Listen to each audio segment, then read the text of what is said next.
অযোধ্যাই তো। তো আপনাদের এই উত্তরটা আমরা নিতে পারছি না, কেননা ভগবান রামচন্দ্রের রাজ্যের নাম অযোধ্যা নয়। রামচন্দ্রেরা কয় ভাই বোন? 5।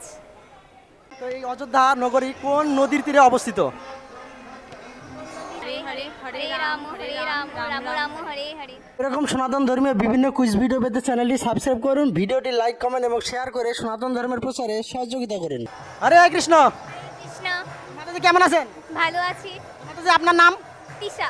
তৃষা, অসংখ্য ধন্যবাদ, অনেক সুন্দর নাম। তো মাতাজি আপনার নাম? মৌমদ। কি নাম বললেন? মৌ। তো আপনারা দুইজনের সম্পর্কে কি হবেন?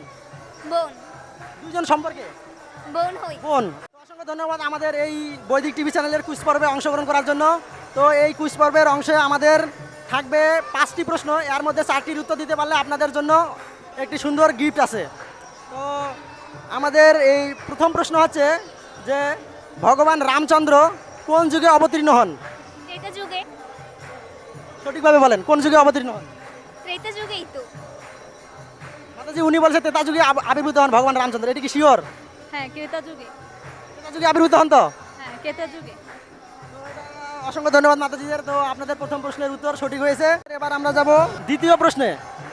তো এবার দ্বিতীয় প্রশ্ন হচ্ছে যে ভগবান যে রামচন্দ্র, তো এই রামচন্দ্রের সেই রাজ্যের নাম কি? অযোধ্যা। ভগবান রামচন্দ্রের রাজ্যের নাম কি? অযোধ্যা। অযোধ্যা। মাতাজি আপনি বলেন। অযোধ্যা। অযোধ্যা শিওর? হ্যাঁ, একটু ভালোভাবে থিঙ্ক করে বলেন। অযোধ্যাই তো। তো আপনাদের এই উত্তরটা আমরা নিতে পারছি না, কেননা ভগবান রামচন্দ্রের রাজ্যের নাম অযোধ্যা নয়, অর্থাৎ রাজ্যের নাম অযোধ্যা নয়। তো আপনারা শুনেছেন কি অযোধ্যা রাজ্য? তো তাই তো, অযোধ্যা রাজ্য নাম শুনেছেন তাই তো? অযোধ্যা না রাজ্য শুনেছেন? অযোধ্যা। মাতাজি, আপনার জানা রয়েছে মানে রামচন্দ্রের রাজ্যের নাম কি? কোন রাজ্যের রাজা? রামচন্দ্র এবং দশরথ রামচন্দ্রের পিতা ছিলেন। অযোধ্যা রাজা। অযোধ্যা। অযোধ্যা হচ্ছে ওনাদের নগরীর নাম, অর্থাৎ যে রাজধানী, যেরকম আমাদের বাংলাদেশের রাজধানী কোথায়? ঢাকা। ঢাকা হচ্ছে রাজধানী, সেরকম সেখানকার রাজধানী হচ্ছে নগরী। রামচন্দ্রের যে নগরীটা ছিল, যেই নগরীতে বাস করেছেন, প্রধান শহর, সেটার নাম ছিল অযোধ্যা। তো পুরো রাজ্যর নামটা কি? রাজ্য। মাতাজি জানা আছে? আপনার কি হবেন উনি? আপনার মা হবেন উনি? হ্যাঁ। অসংখ্য ধন্যবাদ মাতাজিদের আমাদের এই কুইজ পর্বে অংশগ্রহণ করার জন্য। তো এটা জানা আছে আপনাদের রামচন্দ্রের সেই রাজ্যের নাম? রাজ্যের নাম। তো রামচন্দ্রের সেই রাজ্যের নাম আমরা বলে দিব। রামচন্দ্রের সেই রাজ্যের নাম, তো সুপ্রিয় ভক্ত সজ্জন, এই রামচন্দ্রের সেই রাজ্যের নাম যদি আপনারা জানতে চান অবশ্যই কমেন্টে জানাবেন। তো কমেন্ট জানালে আমরা আপনাদের রিপ্লাইয়ের মাধ্যমে এই রামচন্দ্রের সেই রাজ্যের নাম জানিয়ে দেব। তো অসংখ্য ধন্যবাদ মাতাজিদের।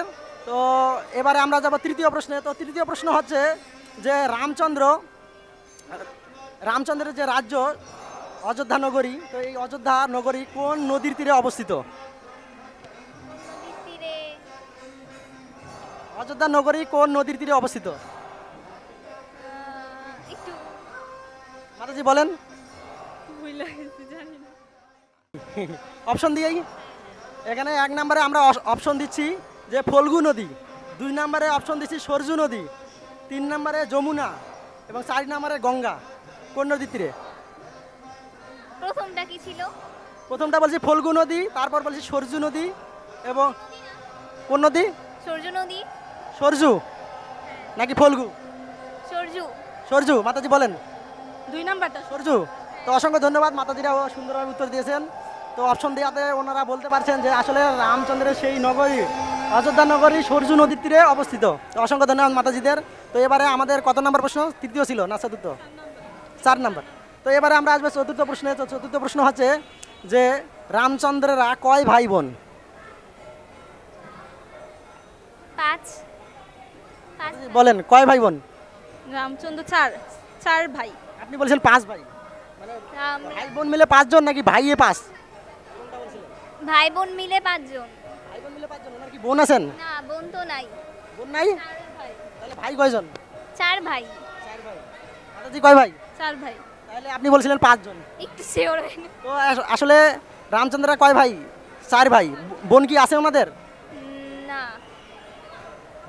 না। বলেন। নাই বোন নাই? না তো ওনাদের একজন বোন রয়েছে, এটা হয়তো আপনাদের জানা নেই।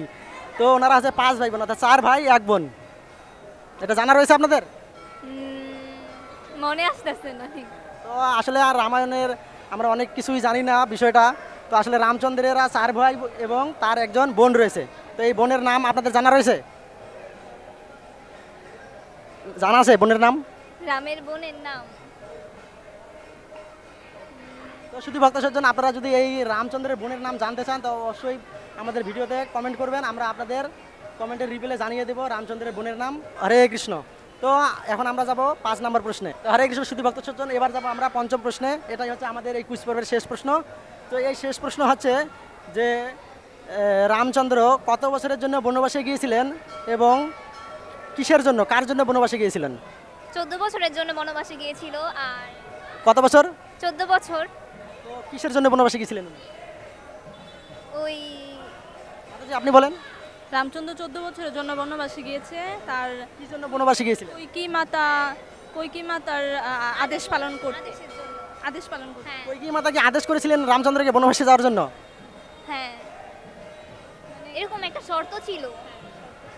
কৈকেয়ী মাতা মানে কৈকেয়ী চক্রান্ত করেছিলেন। মানে আদেশ ছিল 14 বছরের জন্য বনবাসে যাওয়ার জন্য বাধ্য করেছে, এরকমই তো। হ্যাঁ তার ছেলেকে সে রাজা ভারতকে বানাবে, রাজা বানানোর জন্য। তার জন্য এটাই ছিল তাদের চক্রান্ত, অর্থাৎ কৈকেয়ী মাতার চক্রান্ত, তাই তো? হ্যাঁ হ্যাঁ অসংখ্য ধন্যবাদ আপনাদের। তো এবার আমরা আপনাদের আরেকটি প্রশ্ন করব। তো সেই প্রশ্নটা হচ্ছে যে রামচন্দ্রের স্ত্রীর এবং লক্ষ্মণের স্ত্রীর নাম কি? রামচন্দ্রের স্ত্রীর নাম তো সীতা। আর লক্ষ্মণের স্ত্রীর নাম?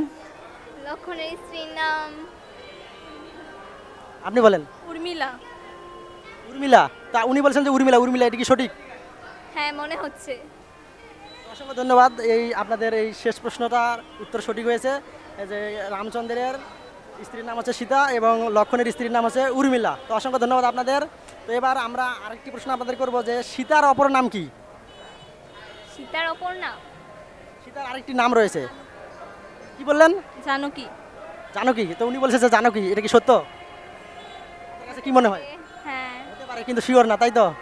তো মাতাজির উত্তরটা সঠিক, যে সীতার অপর নাম হচ্ছে জানকী। অসংখ্য ধন্যবাদ মাতাজিদের। হরে কৃষ্ণ। তো আমাদের এই কুইজ পর্বে অংশগ্রহণ করার জন্য আপনাদের অসংখ্য ধন্যবাদ এবং আমাদের এই বৈদিক টিভি চ্যানেলের পক্ষ থেকে আপনাদের জন্য একটি ছোট্ট গ্রন্থ উপহার রয়েছে। তো এই গ্রন্থটাতে আমাদের সনাতন ধর্ম অবলম্বী হিসেবে আমাদের কী করা প্রয়োজন এবং কী কী মন্ত্র জানা উচিত এই সম্পর্কে আপনারা জানতে পারবেন, অর্থাৎ একজন নতুন ভক্ত প্রশিক্ষণ। গ্রন্থটার নাম হচ্ছে ভক্ত প্রশিক্ষণ।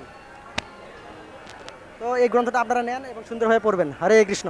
হরে কৃষ্ণ। তো সবার উদ্দেশ্যে একবার হরে কৃষ্ণ মহামন্ত্র বলেন। হরে কৃষ্ণ মহামন্ত্র বলেন। জয় শ্রীকৃষ্ণ চৈতন্য প্রভু নিত্যানন্দ শ্রী অদ্বৈত গদাধর বাসুদেবগৌর ভক্তবৃন্দ। জয় শ্রীকৃষ্ণ। হরে কৃষ্ণ বলেন একসাথে। হরে কৃষ্ণ হরে কৃষ্ণ কৃষ্ণ কৃষ্ণ হরে হরে হরে রাম হরে রাম রাম রাম হরে হরে। এরকম সনাতন ধর্মীয় বিভিন্ন কুইজ ভিডিও পেতে চ্যানেলটি সাবস্ক্রাইব করুন, ভিডিওটি লাইক, কমেন্ট এবং শেয়ার করে সনাতন ধর্মের প্রচারে সহযোগিতা করুন। হরে কৃষ্ণ।